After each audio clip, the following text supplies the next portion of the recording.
Hello everyone, the video tells a story which a man who abandoned his child. Yes, an amazing story. Write your opinion in the comments, enjoy your reviewing. I broke up with my woman because she got pregnant, but we had. I ended up getting my girlfriend pregnant even though we took all the precautions, so I offered to cover the costs for an abortion. But she wants to keep the baby. Now she's pleading with me to stay and be a father, but I'm planning to give up my parental rights. I'm a 30-year-old man named Mike, who had been in a relationship with my now ex, Sarah, a 26-year-old woman, for a little over 8 months. We always took a lot of precautions during sex. She was on birth control, and I always used condoms because I wanted to avoid having a child. I've known for years that I don't want kids. They irritate me and would greatly restrict my ability to enjoy things like traveling and outdoor activities. Unfortunately, Sarah missed her period, and it turns out she's pregnant. She came to me with the news, and my first suggestion was for her to get an abortion. Since we don't live in a state where it's legal, I offered to pay for her travel and accommodations and said I'd go with her to get it done. I have a stable job and earn good money, so it wouldn't be too much of a financial burden for me. She works as a cashier and doesn't make much, so I thought it would be better if I covered the expenses. That's when she told me she wanted to keep the baby and hoped I would help her raise it as its father. I have no desire to be a father. Besides my dislike for children, I'm not prepared for that responsibility. I made it very clear that I didn't want the baby, but she kept insisting that I'd change my mind once it was born and asked me to just give it a try. After a long discussion, I told her that if she decided to keep the baby, I wouldn't act as a father. I broke up with her and said I would pay child support once it was born, but I expected her to respect my wishes and keep the child away from me. Since then, Sarah has been frantically texting me, begging me to come back and saying she'd forgive me.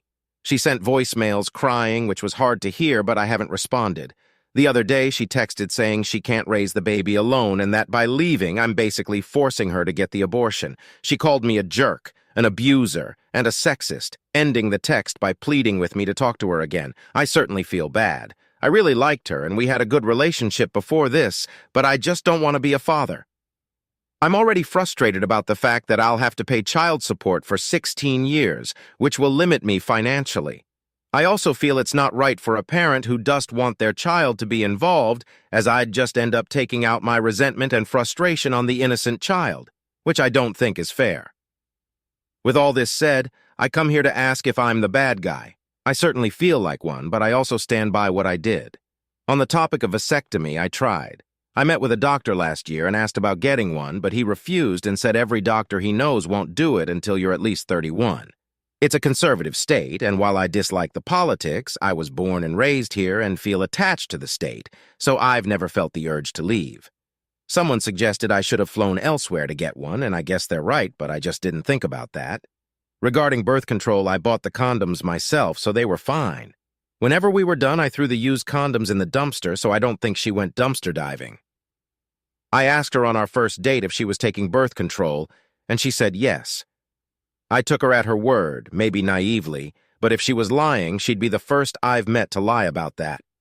Most girls I've met are honest about it. I believe she was on birth control pills, as that's the main method I'm familiar with, but she might have been using something else I don't know much about. That being said, I'll follow your advice and consult a lawyer, plus get a paternity test. I'm not sure how long that will take, but I'll update here with the results once it's done. Thank you for your judgments. I've been away for a bit, but I'm catching up and trying to read what I can. I'll be checking back periodically and replying to some people. Any further feedback is appreciated. Update: I've hired one of the top family court lawyers in my state. My ex has a representative working for her pro bono. It has been made clear to my ex and her representative that she is not to contact me directly and that all communication will go through my lawyer from now on. A paternity test is scheduled for next Tuesday. I don't know how long it will take to get the results, but the test is happening. If the child is mine, we will go to court to determine child support payments and set up the process for me to sign away my rights. I was gone for a while, and while reading through some comments, I found a topic I'd like to clarify for anyone still checking here and interested. At the beginning, I said I made sure to take lots of precautions. I thought people would understand that I had made my intention to not have kids clear from the start.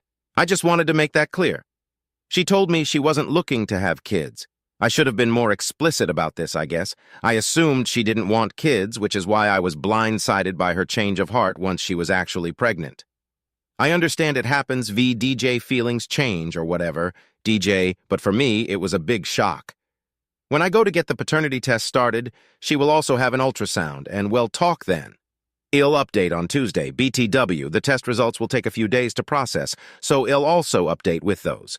There's a lot to unpack here, so I'll try to go piece by piece. Obviously, what I've experienced is very difficult, so I appreciate your sympathy. Yes, my parents want grandkids. They have been hounding me ever since I turned 23 about when I'm going to give them grandchildren. I've already told them I don't want kids, and my sister is gay, so they're really disappointed at this point. If they found out about the baby and that I was leaving, they would be furious, so I'm just not telling them. I honestly cannot say for sure. Right now, I definitely don't want kids, and I'm acting based on that feeling, assuming my future feelings will be the same. Everyone lives with some level of regret, so I've come to peace with the idea that if I end up regretting this, I'll just have to move on and live with it like everyone else. If for some reason I did feel regret, I wouldn't try to contact the child. I'd just keep it to myself and keep going as usual. If the child does find me one day, I'll just be honest, depending on how I'm feeling. Either I was 28 and didn't want kids and I still don't sorry, or I was 28 and thought I didn't want kids and I wasn't ready. It's been one of the biggest regrets of my life, and I'm sorry. Most likely the former, though. I don't know what gave you the impression that I've softened to the idea of having kids. I still firmly don't want children. I just feel pity for the child because it isn't their fault. I don't feel good about leaving the child on a moral level, but on a personal level of what is best for me, I feel very confident in leaving. It's certainly a selfish decision, but I've been very upfront with the fact that I'm a selfish person. I feel bad about it, but I'm putting myself and my own needs first in this situation by doing what I think is best for me.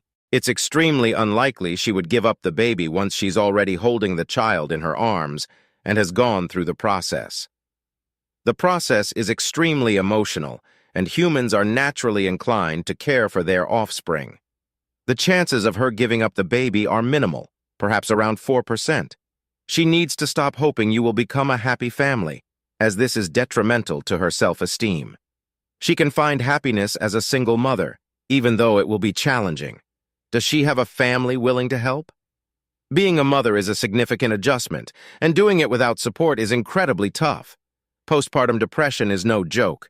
She can manage this without you, but it would be much better if she had some support from her family. I don't know much about her family. I've never met them and only heard bits and pieces. Apparently her dad has some drinking issues and her mom is quite reserved. They also live in a different city. Based on what I know, I doubt they'd be able to offer much help. I would consider blocking any potential contact pathways before she tries to involve your mom. Blocking her before she can see your mom's comments on posts and making sure all communication goes through a lawyer is crucial.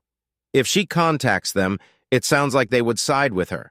Your family might end up involved, which means you will have contact with your ex and her child.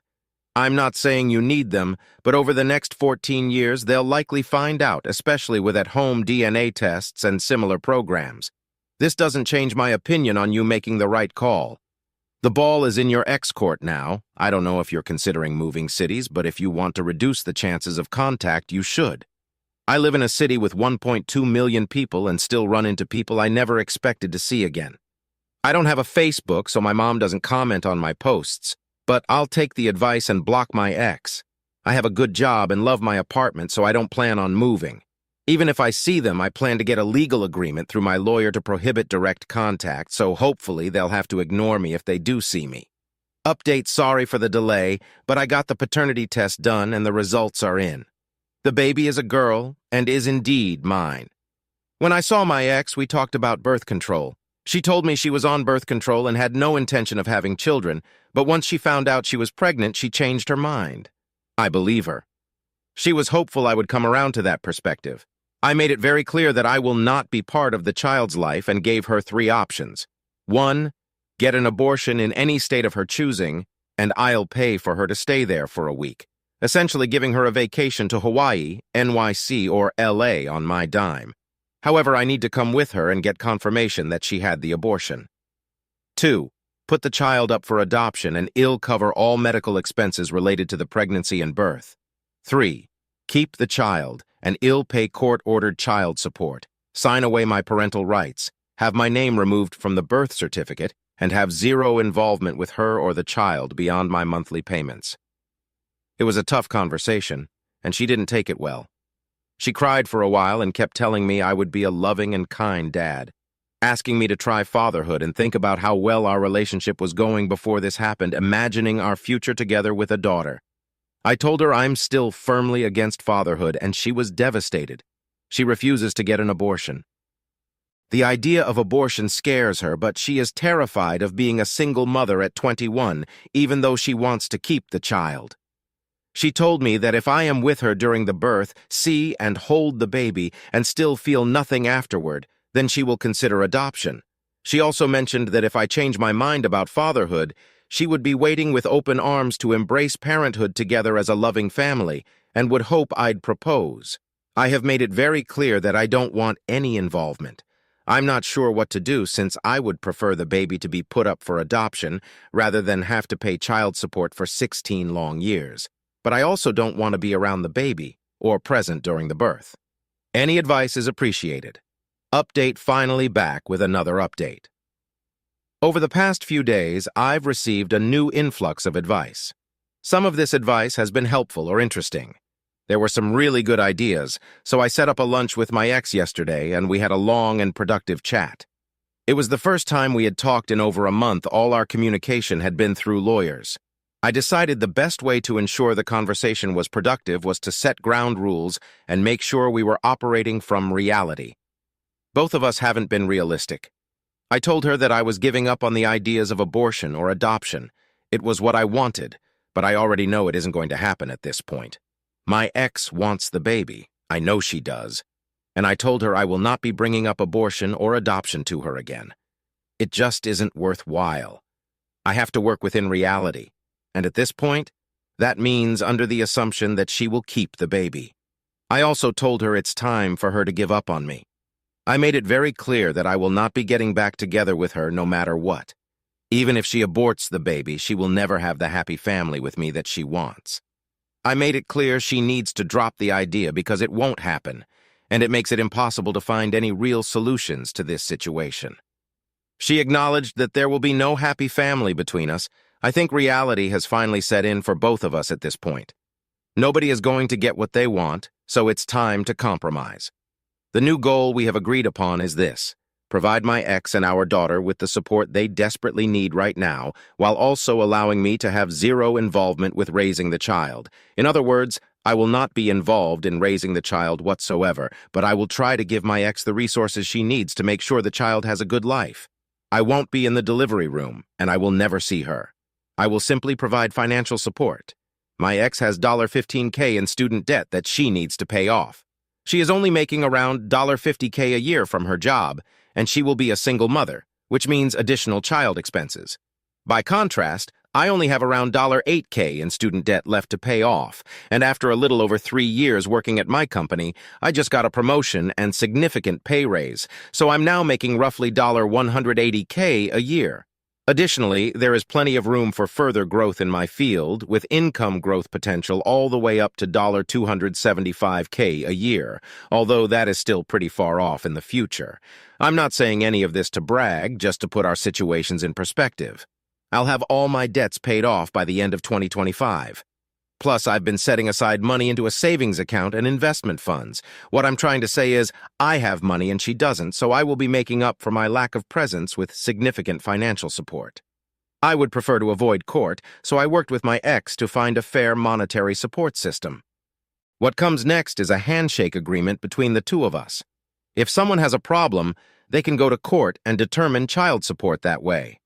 We talked for a while about what a fair payment system would look like, and this is what we decided on. I will pay for all of my ex's medical expenses that come with her carrying the baby, including doctor visits and hospital bills. When the baby is born, I will pay my ex $3K monthly in child support to cover the child's expenses. This will give my ex some financial relief and allow her to continue paying off her student debt. We don't have exact numbers, but our estimate, using phone calculators, was that it would probably take her between 5 to 7 more years to pay off all her student debt. Once she has paid off all her debt, the monthly child support payment will drop to $1.5 thousand monthly. If my ex finds a partner who she marries and who takes on the role of a father to the child, then my child support payments will stop since he will provide additional income. Additionally, I will create a savings account that my ex will be able to monitor. Starting the day the baby is born, I will deposit $600 into the account. I will then deposit $600 into the account on the first day of every month until the child turns 18. Based on our calculations, the account will have roughly $129,600 in it, not including interest. I don't know how much college will cost by then, but that should significantly help with college expenses. If she decides not to go to college, I will empty the fund into my personal savings account so she only gets the money if she attends college. There is another condition for the college fund, but I'll get to that later. Beyond financial support, my ex and the child will need emotional support. This is where my wonderful sister comes in. She and her wife love kids and have been looking into adoption for a few months. Based on a comment I received from a woman whose brother was in a similar situation, where the woman decided to take an active role and helped his ex raise the child voluntarily because she liked kids, I reached out to my sister.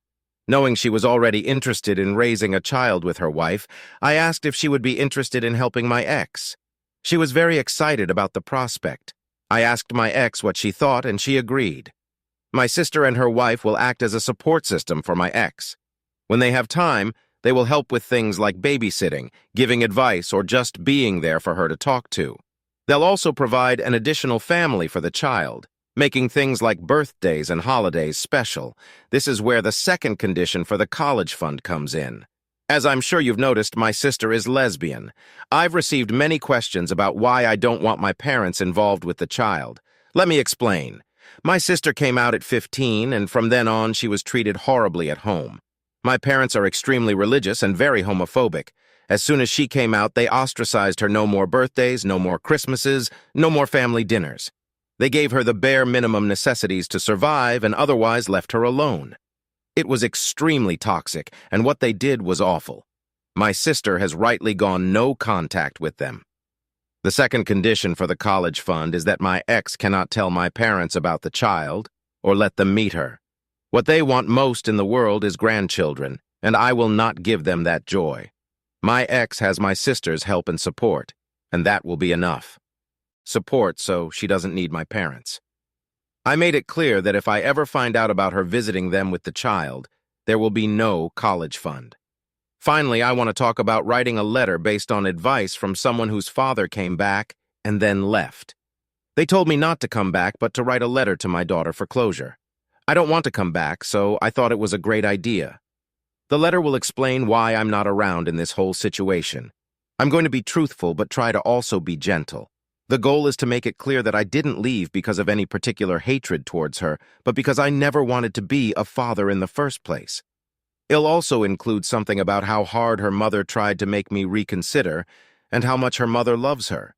I'll end it by wishing her good luck in life. The letter will be officially notarized and signed by both me and my ex. When she turns 18, if she has questions about me and wants them answered, my ex will give her the letter.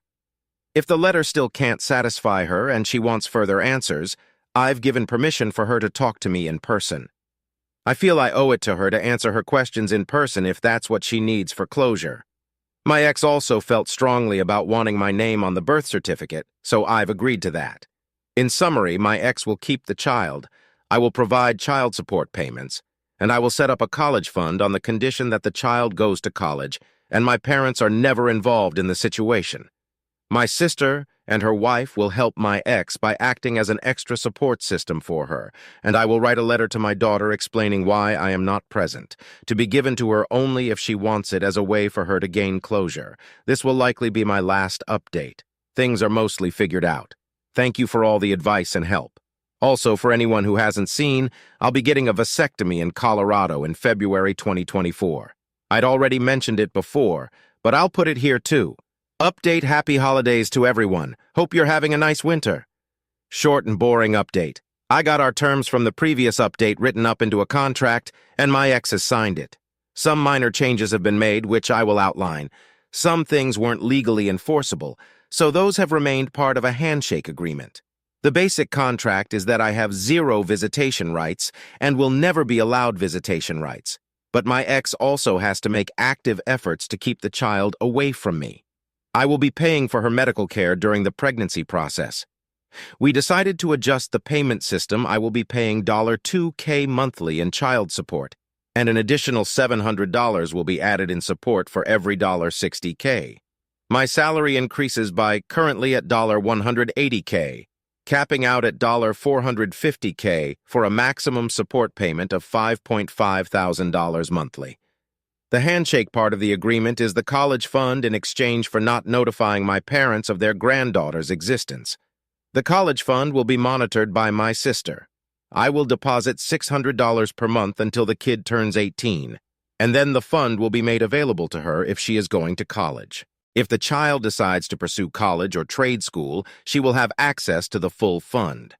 If she decides not to pursue higher education, she will receive a flat sum of $20K, roughly 1/3 of the total fund, and the remainder will revert to me. We scrapped the idea of a letter. If she wants to find me when she turns 18, she will have to search for me on her own. I decided it's best to make it a slightly higher barrier to finding me. My sister will still be involved in helping my ex with parenting, and they have decided to make the girl aware that my sister is her aunt. Everything is pretty much settled. My ex is quite far along in her pregnancy now, and all arrangements have been worked out. I apologize to anyone who hoped I would step up and be a present father, but that is never happening.